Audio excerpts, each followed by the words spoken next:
Looking for how to type union symbol in MS Word, then don't miss this video.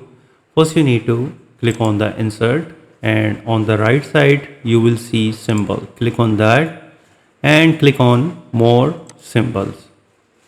In the font section you need to select normal tags, and in the subset you need to drop down and select the mathematical operators. And here you need to find out union symbol, and here is the union symbol.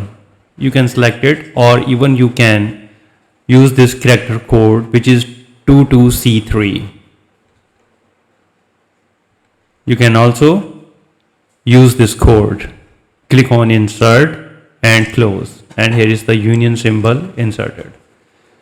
Select it and you can make it bigger as per the choice. So the second method is you need to press the Alt key, and on the numeric side keypad you need to press 8, 7, 4, 6 and release the Alt key, and here is union symbol is inserted. So with these two methods you can easily type union symbol in MS Word. If you think this video is helpful, please support my channel. Thanks for watching.